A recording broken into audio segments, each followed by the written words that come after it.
Alors, abonnez-vous massivement et surtout n'oubliez pas de décrocher la cloche de notification pour ne rater aucun de nos programmes. RK Pro TV. Tonda Yesu, tonda Nzambi moyame, okangi tonda nani, wakakalendai bidi la se.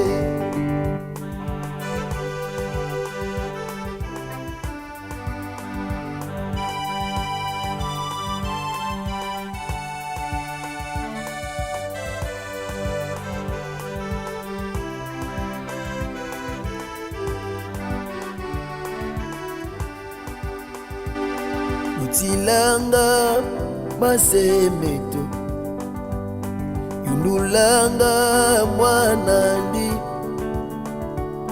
mwanisanga menizeto, nanipi na Nzambeto. Tonda, tonda, tonda, tonda Yesu, tonda Nzambi moyame, bokangeye tonda nani, wakakalendai bidi la se. Nzambe azali tata, solo nako banga te. Nzambe azali tata, solo nako banga te.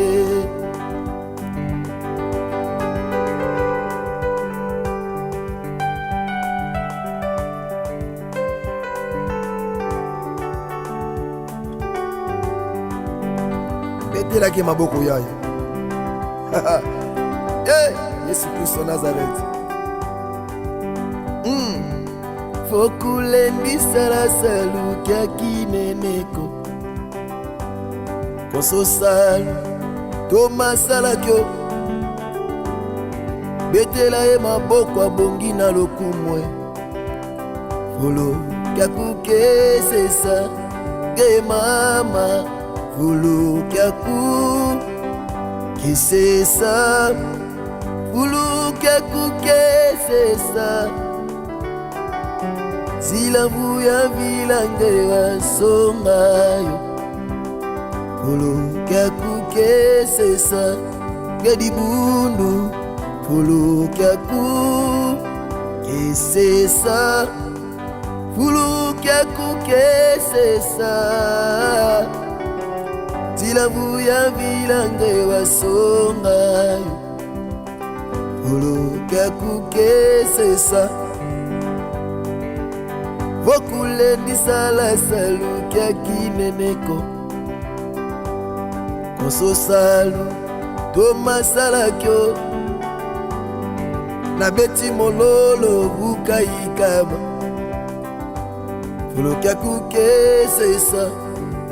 Mama fulu kyaku kisesa, fulu kyaku kesesa. Au commencement était la parole, et la parole est Christ.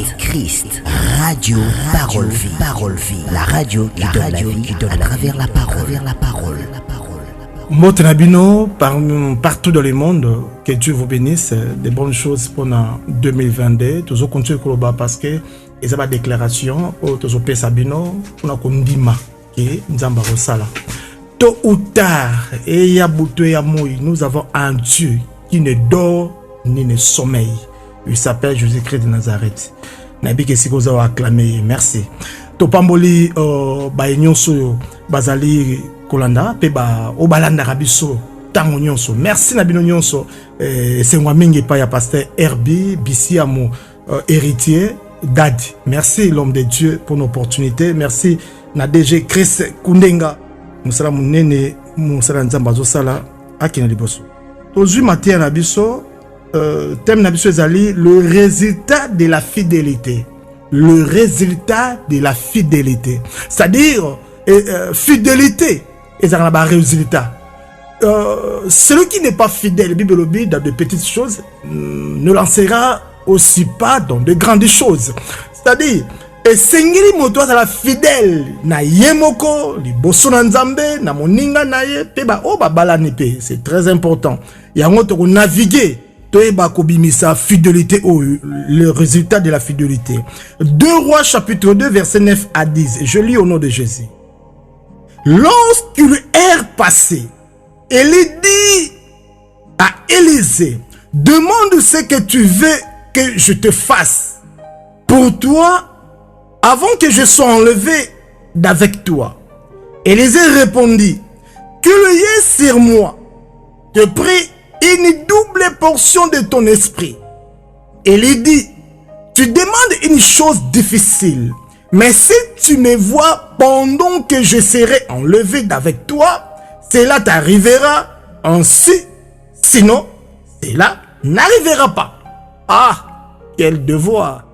Montazo seng ba pese na devoir, la fidélité.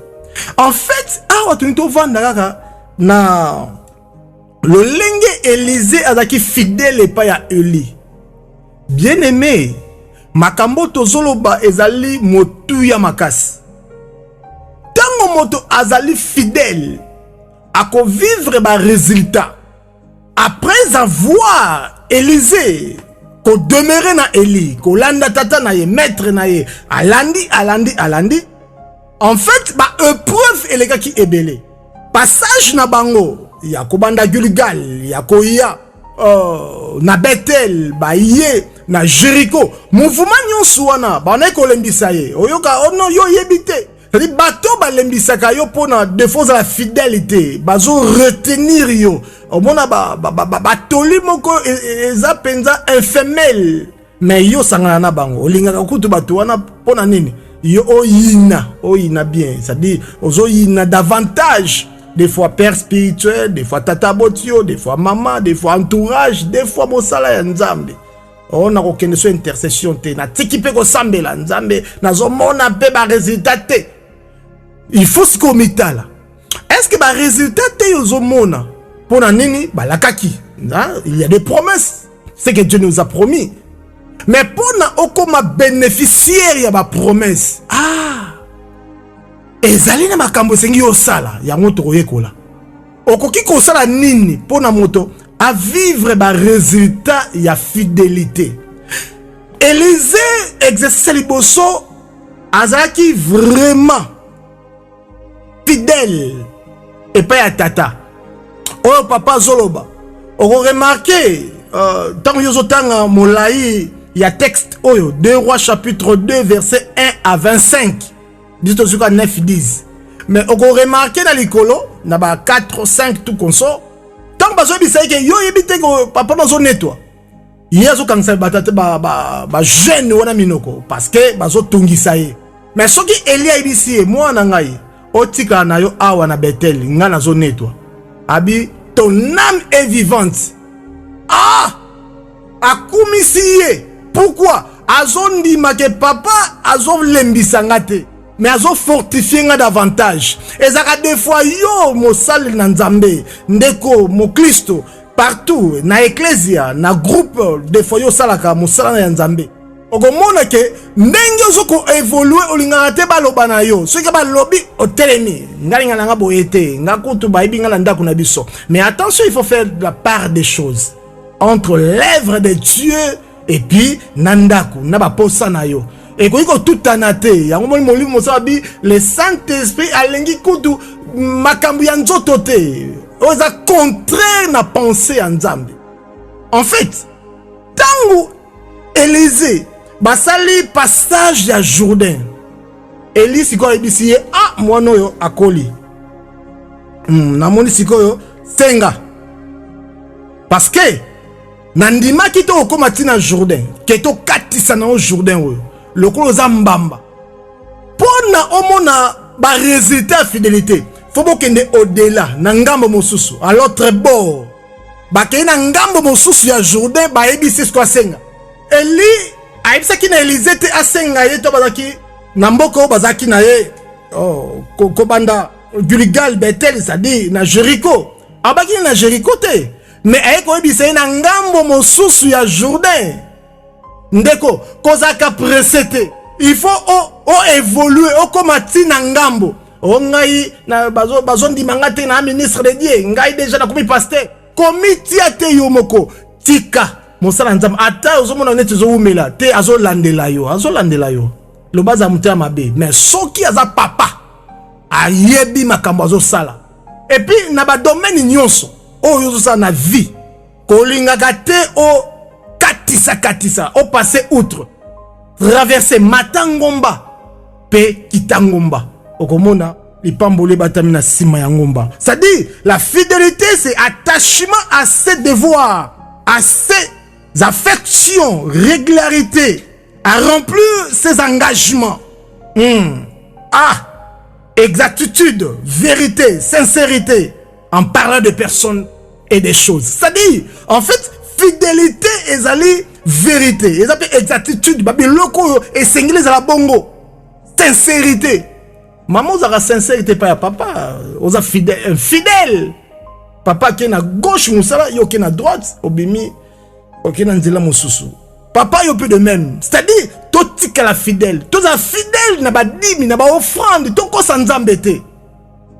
On se manque pas de Dieu. C'est que l'homme aura semé, il moissonnera aussi, c'est ce que la Bible nous dit. Na trois choses toujours la fidélité. Avoir éprouvé ta fidélité envers ton père spirituel. Éprouver ta fidélité envers ton père spirituel pour en vivre un résultat. Toujours 2 Chroniques chapitre 20, le verset 20. Confiez-vous à l'Éternel, vous serez affermis, et à ses serviteurs, vous réussirez. La réussite, le résultat. Nzamba tiango pe maboko ba sali na ye. Ba o baza propre. Ba mes salité, ba mes propre. Je répète. Ne oko vivre bola mo nzambe. Ko négligera te. Ba to nzamba te pembe na yo. La deuxième des choses, avoir la maturité. Tango Eli a comprendre que Élisée maturité et coli, il dit c'est demande. Ndeko, yo omona ka defabata ko musika parce que ozali immature. La maturité appelle la concrétisation de la fidélité, de résultat. Pour na yo o palper du doigt, o ezali fidélité, résultat dango. Il faut être mature. Yesu zoyebi sa pierre. Tango yo kokola, quand tu seras affermi c'est tes frères. Pour le lobby, nazaki mwana, nazobo kwa mwana, mais tango na koli, na komi kolo kwa mokolo. La maturité. Makamo mingi ezo kima yo parce que vous allez immature ndeko. Ozala mwasi oza mobali en tout. Eza musala nzambe na ndaku na libala na mosala, je ne sais pas ba voyage, ya ngozo mona makambu na yo opanza ngo na miso bato. On continue nzambe na beti ya 2 fois Chine na kenda kiboy na zongi boy. Moto aza mature ayeba akomi batela. Langage na ye a contrôler kango. Je répète na makambo nyonso ya vie. Maturité spirituelle ko ko aider yo o kende liboso émerger, c'est-à-dire au monde na même montagne. Et ce que mon serviteur prospérera, il montera, il sera élevé, il sera haut placé. Élévation. Au ko vivre en kaka la maturité. Et ça basali na nzambe mususu asa immature. Ndeko zonga sima. Za na père spirituel. Yango ko abandonner la père spiritualité. Mentor na yo. Si papa molima kufa lukata mentor. La mentorship. Le mentorat. C'est-à-dire mentor ko aider yo. O azali encadrer na yo na molimo très important. Kozaka yo mon côté oza isolé. O sala ba erreur moko grave na ministère, na commerce, na makambo nyonso ko mentor. Akoi ko aider yo na makambo mingi ya vie. C'est très important. Et pour notre ceux qui sa troisième ezali une demande d'excellence ou une demande excellente. C'est-à-dire une demande d'excellence. C'est-à-dire, tant à tout ni Élisée, mais Élisée a dit double portion. Il y a esprit na yo. Abi makambo senge za passe. Ngana zana moko. Yozo senga de na kozula ngo wat. Mais a ebisi kaka devoir.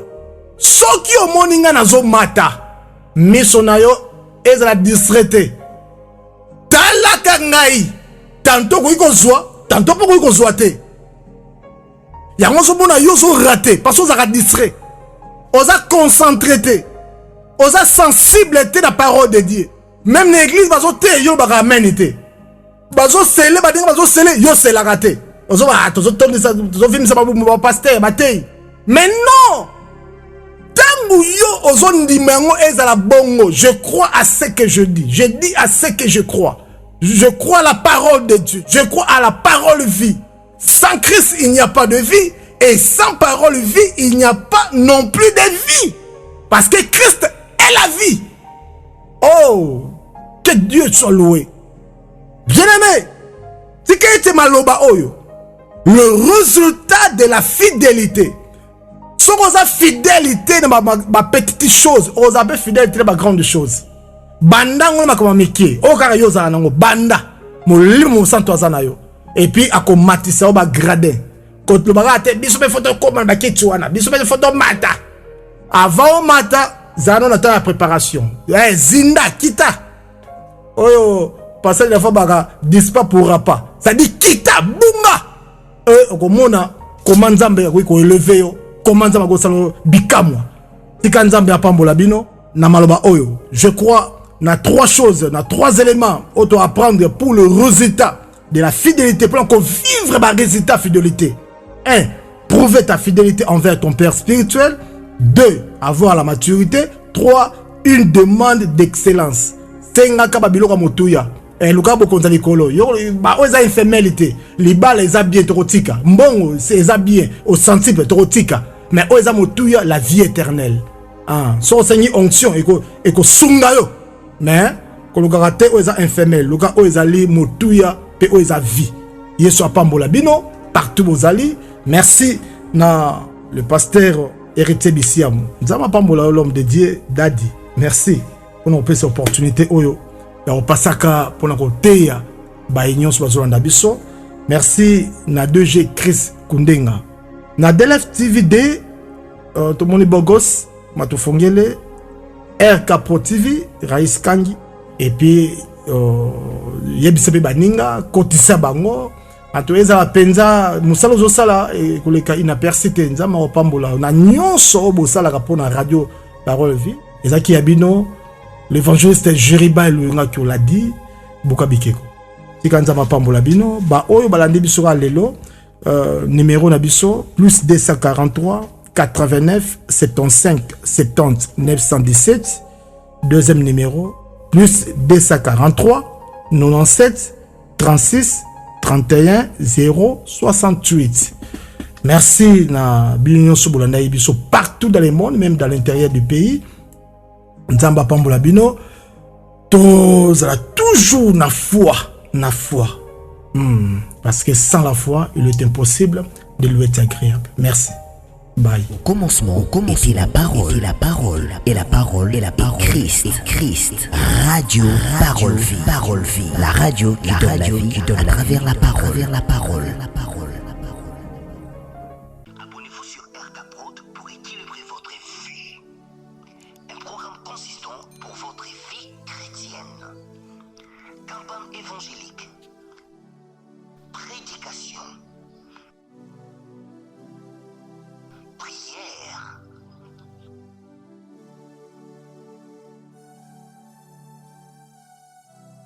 Enseignement biblique. Divertissement.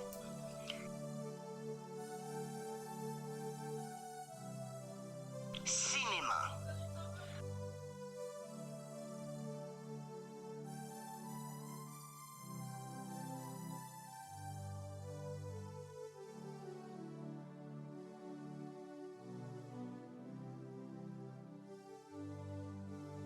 Musique. Alors, abonnez-vous et n'oubliez pas de décrocher la cloche des notifications pour être informé à tout moment. RK Prod TV.